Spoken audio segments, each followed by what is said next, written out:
ଯାହାଙ୍କ ନାମରେ ପହୁଚିଲା ସେହି ଗୌତମ ବୁଦ୍ଧ ଦ୍ୱୀପଙ୍କୁ କରାଯାଉଛି ଅସମ୍ମାନ। ବୁଦ୍ଧ ନାମରେ ରଖାଗଲା ପହୁଚିଲା ଏବଂ ଜିଲ୍ଲାର ବିଭିନ୍ନ ପ୍ରମୁଖ ସ୍ଥାନମାନଙ୍କରେ ଗୌତମ ବୁଦ୍ଧ ଦେବଙ୍କ ମୂର୍ତ୍ତି ସ୍ଥାପନ କରାଗଲା, ଯାହାକି ଜିଲ୍ଲାର ହରଭଙ୍ଗା ବ୍ଲକ ମାଧପୁର ଛକ ପୂର୍ବରୁ ଥିବା ରାଜସ୍ୱ ବଙ୍ଗଳା ହତା ଭିତରେ ଗତ 16/5/22 ତାରିଖ ଦିନ ବୌଦ୍ଧ ନିର୍ବାଚନ ମଣ୍ଡଳୀରେ ସେତେବେଳର ବିଧାୟକ ପ୍ରଦୀପ କୁମାର ଅମାତଙ୍କ କରକମଳରେ ଶୁଭ ଉନ୍ମୋଚନ କରାଯାଇଥିଲା। ପୁଣି ଜିଲ୍ଲାପାଳ ଥିଲେ ଲଲାଟେନ୍ଦୁ ମିଶ୍ର। ହେଲେ ମାଧପୁର ଏକ 3ଟି ଜିଲ୍ଲାର ଗନ୍ତବ୍ୟସ୍ଥଳ, ଯାହାକି ବୌଦ୍ଧ, କନ୍ଧମାଳ ଏବଂ ନୟାଗଡ଼। ଏଠାରେ ସବୁ ସମୟରେ ଜନଗହଳି। ପୁଣି ଯେତେ ନେତା ମନ୍ତ୍ରୀ ପଶ୍ଚିମ ଓଡ଼ିଶା କୁହନ୍ତୁ, ଦକ୍ଷିଣ ଓଡ଼ିଶା କୁହନ୍ତୁ, ସବୁ ସମୟରେ ସମସ୍ତଙ୍କ ନଜର ପଡ଼ିଥିବ। ପୁଣି ସେତେବେଳର ପ୍ଲାନିଂ ଥିଲା ଏହି ଜାତୀୟ ରାଜପଥରେ ବୌଦ୍ଧ କିମ୍ବା କନ୍ଧମାଳ ନୟାଗଡ଼କୁ ଯେତିକି ଯାତ୍ରୀବାହୀ ବସ୍ ଯିବ, ହେଲେ ପାର୍କ ଭିତରକୁ ଯିବ ବୋଲି ପ୍ଲାନିଂ ଥିଲା। ପୁଣି ସେହି ପାର୍କ ଭିତରେ ଅତି ସୌନ୍ଦର୍ଯ୍ୟକରଣ ହେବ। ଯାତ୍ରୀମାନଙ୍କ ବିନୋଦନ ପାଇଁ ବିଭିନ୍ନ ଜିମ୍ ଲଗାଯିବ, ପରିସ୍ରାଗାର, ଶୌଚାଳୟ ଆଦି ନିର୍ମାଣ ହେବ ବୋଲି ଆଜିକା ବ୍ଲକ ଯନ୍ତ୍ରୀ ମଧୁସୂଦନ ଦୋରାଙ୍କୁ ଜିଲ୍ଲାପାଳ ଦାୟିତ୍ୱ ଦେଇଥିଲେ। ସତରେ ଅର୍ଥ ମଞ୍ଜୁର ହୋଇଥିଲା ନା ମିଛରେ ଭାଷଣ ଦେଉଥିଲେ, ତାହା ହେଉଛି ଏକ ଚର୍ଚ୍ଚାର ବିଷୟ। ପୁଣି ଗୌତମ ବୁଦ୍ଧଙ୍କୁ ଦେଖନ୍ତୁ, କେତେ ଫୁଟ ଉଚ୍ଚା ହେବ, ହେଲେ ଯେଉଁ ପାର୍କ କଥା କହୁଥିଲେ ତାହା ଗଛଲତାରେ ପରିପୂର୍ଣ୍ଣ। ପୁଣି ବୁଦ୍ଧଙ୍କ ପ୍ରତିମୂର୍ତ୍ତି ମଧ୍ୟ ଖୋଲାରେ କାଉ କୋଇଲି ବସି ଝାଡ଼ା କରି ଅତି ଅସନା କରି ପକାଇଛନ୍ତି। ଏଣୁ ଜିଲ୍ଲା ପ୍ରଶାସନ ଏଭଳି କୀର୍ତ୍ତିରାଜକୁ ଥରେ ମନେ ପକାଇବା ପାଇଁ ଦାବି ଅଞ୍ଚଳବାସୀ କରୁଛନ୍ତି। ଆମେ ହେଉଛୁ ବୌଦ୍ଧବାସୀ। ବୌଦ୍ଧବାସୀ ଭାବେ ଆମେ ସଦାବେଳେ ଗର୍ବିତ କରୁ, କାହିଁକିନା ସାରା ଭାରତ ବର୍ଷରେ କୌଣସି ଏମିତି ଭଗବାନଙ୍କ ନାମରେ କୌଣସି ଜିଲ୍ଲା ଗଠିତ ହୁଏ ନାହିଁ। ଅବିଭକ୍ତ କନ୍ଧମାଳ ଜିଲ୍ଲାରୁ ବୌଦ୍ଧ ଜିଲ୍ଲା ଗଠିତ ହୋଇଥିଲା ଏବଂ ଭଗବାନ ବୁଦ୍ଧଙ୍କ ନାମରେ ବୌଦ୍ଧ ଜିଲ୍ଲା ଗଠିତ ହୋଇଥିଲା।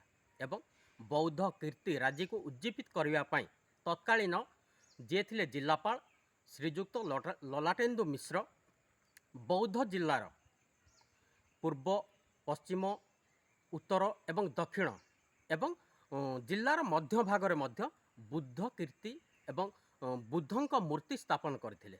ଆମେ ଯଦି କହିବା ତାହେଲେ ବୌଦ୍ଧ ଜିଲ୍ଲାର ପୂର୍ବର ଯାହା ରହିଛି ମାଧପୁର ଏବଂ ବାଘଗୁଡ଼ା ଛକ, ସେପଟେ ଯଦି କହିବା ତାହେଲେ ମନମୁଣ୍ଡା ସୀମାନ୍ତ ମହାନଦୀ କୂଳ ଏବଂ ଏପଟେ ଘଣ୍ଟାପଡ଼ା, ବିଭିନ୍ନ ସ୍ଥାନରେ ବୌଦ୍ଧ କୀର୍ତ୍ତି ଏବଂ ବୌଦ୍ଧ ମୂର୍ତ୍ତି ସ୍ଥାପନ କରିଥିଲେ। କିନ୍ତୁ ଦୁଃଖ ଓ ପରିତାପର ବିଷୟ, ବୌଦ୍ଧ କୀର୍ତ୍ତିରାଜି ଆଜି ଜରାଜୀର୍ଣ୍ଣ।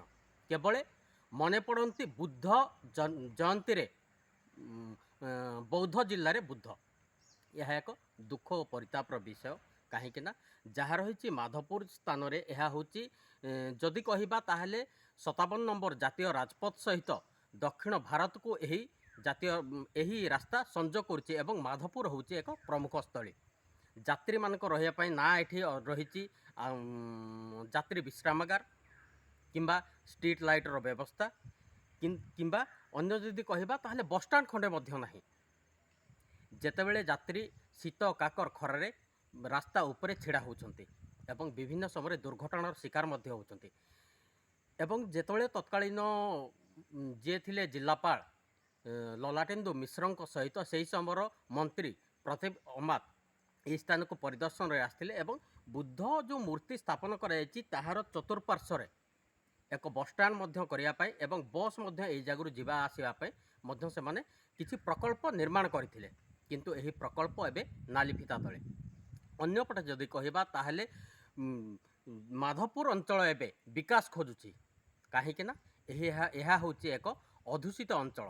ଆଦିମ ଅଧିବାସୀ ଏହି ଜାଗାରେ ବସବାସ କରନ୍ତି। ନା ଅଛି ସ୍ୱାସ୍ଥ୍ୟଗତ ମେଡ଼ିକାଲ ସୁବିଧା, ନା ଅଛି ପିଲାଙ୍କ ଉଚ୍ଚଶିକ୍ଷା ପାଇଁ ଉଚ୍ଚ ସ୍କୁଲ ଏବଂ ପାନୀୟ ଜଳର ବ୍ୟବସ୍ଥା ମଧ୍ୟ ନାହିଁ। ଏହି ଜାଗାରେ ବିଭିନ୍ନ ସମୟରେ ଦେଖୁଥିବେ ଯେ ବିଗତ ଦିନରେ ମାଧପୁର ଏକ କିଡ଼ନୀ ପୀଡ଼ିତ ଅଞ୍ଚଳରେ ବହୁ ଲୋକ ମରିଥିଲେ।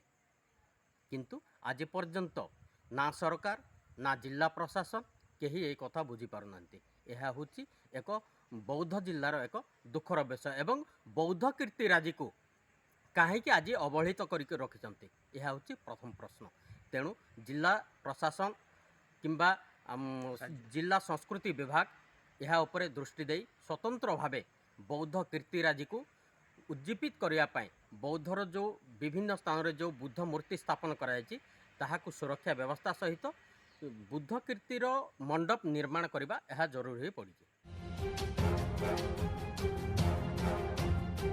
हरभंगारू कुना बेहरांक रिपोर्ट एनटीवी न्यूज।